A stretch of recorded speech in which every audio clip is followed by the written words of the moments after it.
Hey guys, how you doing? It's Tom. I'm back with a little bit more information for you. Now, I wanted to talk about in this video, if you're coming to the Philippines, right, and especially like for the first time, and you're interested in it, obviously, and you're thinking about it, especially as a potential place to retire and live, okay, how long should you come for, in that scenario, right? So, okay, so I think, in my opinion, you should come to the Philippines.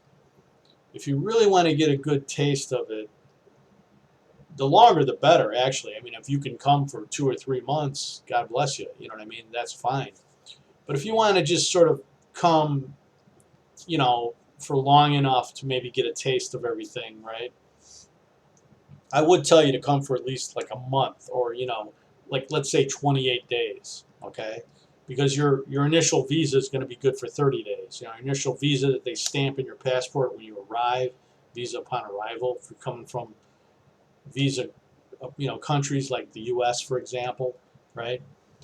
Then you're going to have 30 days. So I would say, yeah, at least 28 days. If you want to mess around with getting a throwaway ticket and all that, for staying beyond 30 days, and you don't have the time to come for longer than that, then make it 28 days, okay? And the reason I say that is because, there are some guys that come here for like 2 weeks, or less. I've never, in all my previous trips, I think about 3 weeks was the shortest time that I came. You know what I mean? Like I always figured such a long trip and everything, such a long plane ride. To come here for less than 3 weeks, it just kind of doesn't make a lot of sense. Unless you absolutely have to. You just can't do, more than 2 weeks or whatever. But preferably 28 days.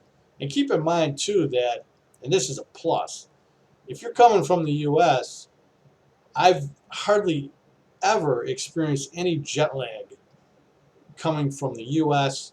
into the Philippines, coming here. Very little jet lag, if any, you know.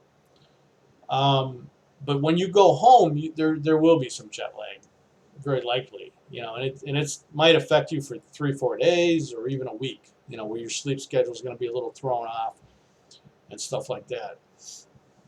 So keep that in mind, like if you're when you go back home after your 28 days, let's say, maybe try and make it so that you got a couple days off at least, before you got to go right back to work. Because you're going to be thrown off, for maybe up to a week, for maybe 2 3 days minimum, up to maybe a week at the most. You know, I think vitamins help. To tell you the truth, like vitamin C and stuff like that. Kind of your immune system kind of helps to beef up your immune system when you're flying. Before any trip, and then even after the trip, after you get to your destination, it doesn't help to pound some vitamin C and D and multivitamins, stuff like that. It just helps your immune system.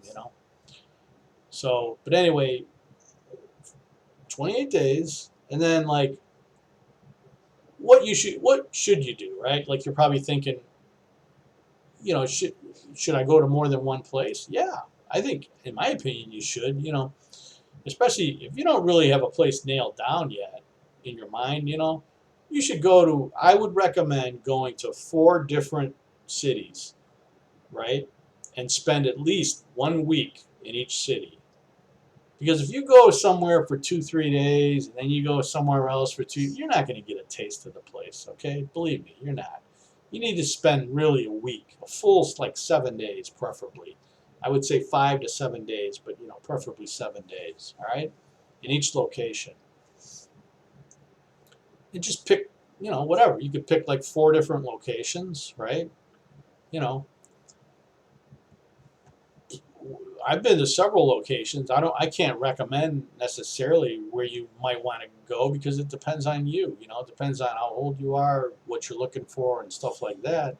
But I will tell you, some decent places are like Bohol, the island of Bohol.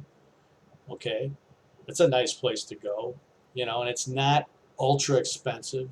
You know, it's not ultra touristy. You know what I mean? It's not like Boracay and maybe, you know, even maybe Palawan a little bit to a lesser degree. But you know what I mean? But it's nice. It's got like Panglao has some really nice beaches. There's Anda Beach in the northern part of the island. You know, the central is kind of northern part of the island. So there's nice areas on the water, you know, but yet it's not crazy expensive. So that would be one place I would recommend. You know, I think Cebu is interesting. Not so much just in the city, but there's a lot of sights to see outside the city. You know, which I've actually made videos about previously. If you want to check them out, you know. Um, I would say I've never been to Mindanao. That's the only place I've never been to. The only island we've never been to is Mindanao. I've heard that Davao is pretty nice, pretty modern. You know, it's kind of spread out, so you really need sort of like transportation. You might want to rent a car when you're there. You know, but it's up to you. You know, I hear Cagayan de Oro is nice in Mindanao, not too far from Davao. You know, it's another city. Uh, I've seen vloggers that lived in General Santos, which is a city that's on the southern tip of Mindanao, which essentially means it's the southern tip of the Philippines. You know, I don't know how it is there. I really don't. You know, I mean, you can't really tell by just a few video, watching a few vlogs from somebody. Um, the only thing I know about Jensen is that it's probably the driest city in the Philippines, and I don't mean like there's no alcohol there. I mean like dry as in no rain, or there is rain, but there's the least amount of rain in the whole Philippines is Gensan, you know, as far as cities go, right? Because it's on the southern tip of the country, you know, I think has something to do with it. So it's just doesn't get as much rain, you know, as like Luzon, you know, or whatever, for example, the northern part. That's the only thing I know about Gensan, really. Manny Pacquiao is from there. That's the other fun fact, right, about Gensan. Um, but other areas like, yeah, Dumaguete is obviously very popular with expats and seniors, especially, you know, older expats. Smaller city. Iloilo is something to consider. Bacolod, another city to consider. Um, what else? And you know, Manila there's culture and stuff here. There's museums. I mean, you know, if you want to just to see that part of the Philippines, also, you know, you could throw that in there. You could throw Manila in the mix. It's actually where I live in Quezon City. Um, but I don't know. I mean, there's other places. There's Mindoro too. That island I've never been to, and I want to go there. You know, there's on the northern part of Mindoro. There's a sort of an island, or there's a kind of a resort type city that I want to check out. Um, there's also places like Batangas, which is part of Luzon. It's about 3 hours with no traffic from Manila. It's nice ocean front, you know, beach area and all that town. You know, if you're in the right part of Batangas, uh, you could be on the beach, you know, in the Cebu section. But the bottom line is you can go wherever you want, right? Like that's up to you. You know, you're going to do your own research. You're going to probably select where you want to go. But what I'm telling you mostly is that spend at least a week in each location, okay? If you want to really get a taste of the place, you know. Just don't do that 2, 3 days stuff, you know. And just know that different cities are different. You know what I mean? In the Philippines, they're not all the same.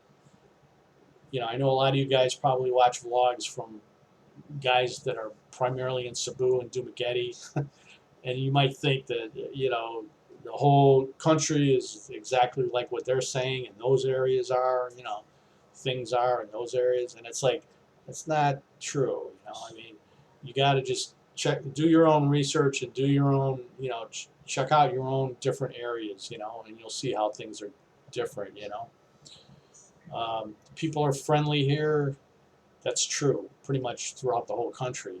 You know, that's the one bond. You know, but there's a lot more infrastructure, and obviously in Manila than there is in cities like Dumaguete, for example. Um, there's just access to everything here. You know, food, infrastructure, medical, Okay, so if those things interest you, then you definitely would want to check out Manila. Um, but if you're not sort of worried about those things or interested or that concerned with those things, then yeah, check out the smaller cities. Like Dumaguete or uh, even Bohol or Cebu City's. I mean, compared to Manila, it's small. You know what I mean? There's a little over 1 million people, so it's a big populated city. But the infrastructure in Cebu City is set up for maybe I would say half that population or less. They just, you know what I mean? The infrastructure hasn't, in my opinion, caught up to the population of Cebu City. But you'll find that out if you go there. You'll see how the streets are kind of small and stuff like that. Traffic is pretty bad at times. Um, but that's my suggestions to you guys. I don't want to do a long video here. So I would just say come here, especially for the first time. And if you're really interested in coming here to live, come here for, just under 30 days. Come here for like 28 days. Spend a week in each, go to 4 different locations. You know what I mean? It'll give you a good taste of the Philippines. Um, that's about it, guys. So until the next one, which will probably be very soon, I'll talk to you guys later. And yeah, if you got any comments, like I said, don't hesitate to send me a comment. If I left something out or if you got a question about anything, go ahead and comment, man. I respond. So, all right, guys, and like, comment, and please subscribe as well. I really appreciate it. All right, I'll see you later.